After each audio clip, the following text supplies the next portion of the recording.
I think white women are as great as any other women. But I'm not gonna act like I'm not scared of them. I have a reason to be scared. You should have a much better backstory when you pick me as an opponent. Known for his appearances on ESPN's First Take, Pro Football Hall of Famer and media personality Shannon Sharpe right there, finding himself in the middle of a $50 million assault lawsuit. Men like Shannon Sharpe go after women whose frontal lobe have yet to develop, and then when they prove to you that they are still children, it's, how dare she try to manipulate me? How dare she try to get money from me? Why do you think she was fucking with your old ass? And gonna have a sip of his cognac to make him feel better about himself when he come home at night. That's what Shannon need. You don't need no 26-year-old girl. You don't need no 36-year-old girl. This is your auntie talking to you. Take your old ass and get you an old bitch out there that can love you old. I just want to know, why is there so much race play going on? Why is this lady, her name is Gabriella, talking about, yeah, I want you to put a big black baby in me? Is that what people that date outside their race do? Is that what y'all do? Are y'all into race play? I don't want to be, don't manipulate me. Oh, Lord have mercy. If you say that one more time, I'm going to choke the out of you when I see you. Just when you thought Shannon Sharpe's media run couldn't get any messier, a storm from his past has come back to haunt him. And this time, it's viral. Katt Williams, the ever-uncensored comedian, once sat across from Shannon on Club Shay Shay and warned him, flat out, about the dangers of dating young white women. But Shannon laughed it off. Now that clip is resurfacing, and not without reason. Katt Williams wasn't just joking. His comments about being scared of white women weren't punchlines. They were prophecy. He looked Shannon Sharpe in the eye and said, "They can take you down in 2 weekends." And judging by what's happening now, he might have underestimated just how fast things can spiral. I think white women are as great as any other women. But I'm not gonna act like I'm not scared of them. I have a reason to be scared. You could be Kang the Conqueror, and they could take your rabbit ass down in 2 weekends. And that's the truth of the matter, so I stayed away from that. Enter Gabriella Zuniga, a 19-year-old OnlyFans model now accusing Sharpe of rape, emotional abuse, and threatening her life. The lawsuit filed in Nevada is asking for $50 million. But here's where it gets really disturbing. Shannon allegedly began this relationship when Gabriella was fresh out of high school, young enough to be his granddaughter. At the time, he was 54. Here's the leaked audio of them two talking. Anything I say, you're just gonna get mad at, and you're just gonna hang up on me, so I feel like... I'm not going to hang up on you. Here's what it is. What does that even mean? Nothing, Gabby. You want to be a dick to me now, so... I don't want to be, don't manipulate me. Oh, Lord have mercy. If you say that one more time, I'm going to choke the out of you when I see you.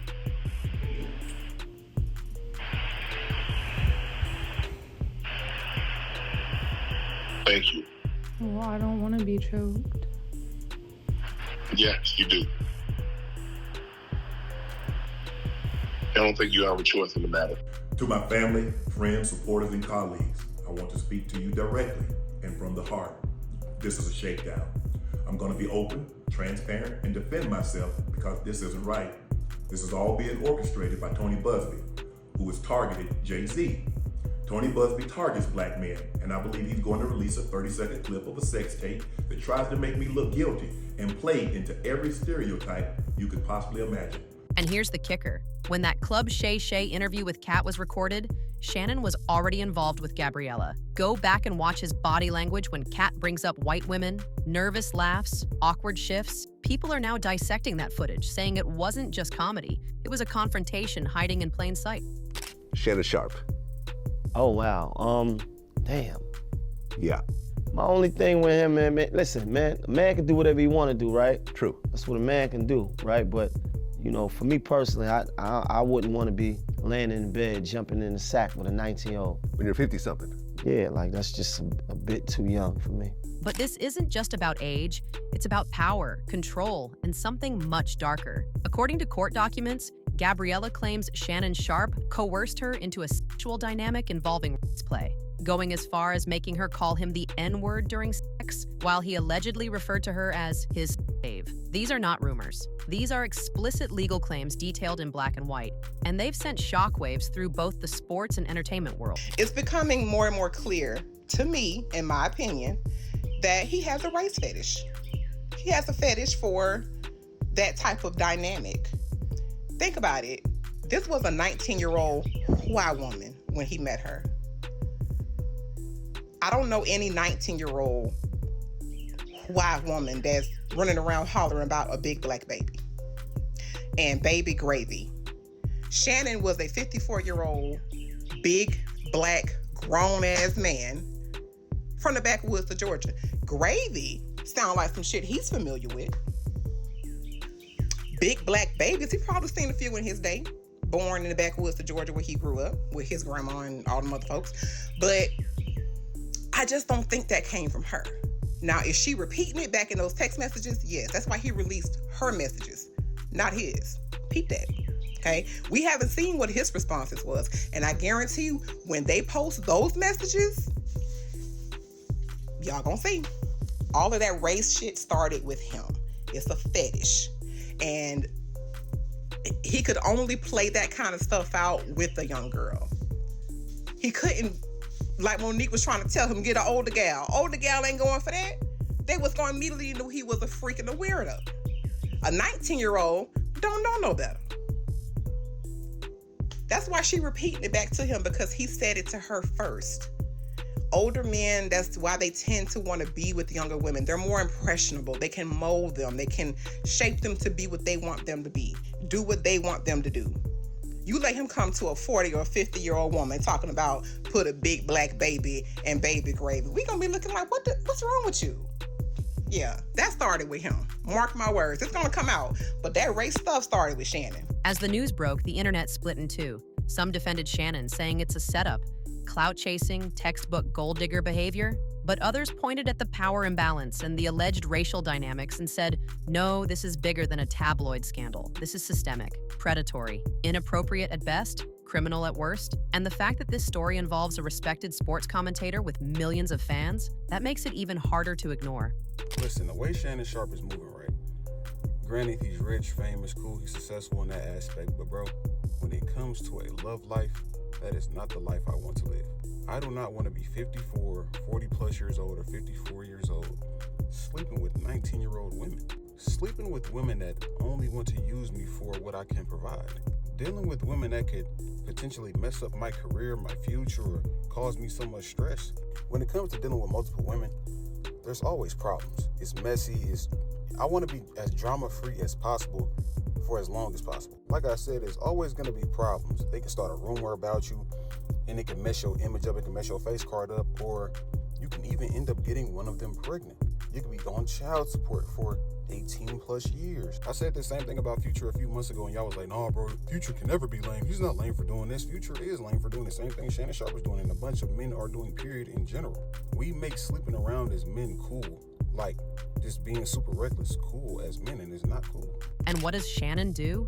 On Nightcap, his YouTube show with Chad Ochocinco Johnson, he makes jokes, laughs, pretends it's business as usual. Not one mention of the lawsuit, not 1 ounce of accountability. He even tells Chad, you can't hang out with me no more, bro. Like this is some kind of joke. Like being accused of rape is just another day in the office. But the internet wasn't laughing. That episode of Nightcap was immediately flooded with backlash. Comment sections went nuclear. People were calling Shannon out for ignoring the allegations, accusing him of hiding behind humor and Ochocinco's bubbly personality. Even fans who once looked up to him started asking the hard questions. Why is no one in the mainstream media talking about this? Why is Shannon pretending it's not happening? And then there's Katt Williams. Remember that viral Club Shay Shay interview? The one where Katt went scorched earth on the industry and dropped veiled hints about Shannon himself? At the time, it seemed like theatrics, just Katt being Katt. But now, people are rewatching it with new eyes. Suddenly, those cryptic warnings feel a lot more like receipts, like he knew this house of cards would collapse eventually,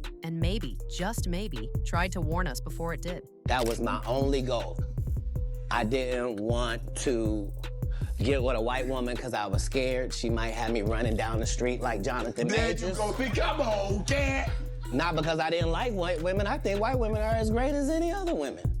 But I'm not gonna act like I'm not scared of them. I have a reason to be scared. You could be Kang the Conqueror, and they could take your rabbit ass down in 2 weekends.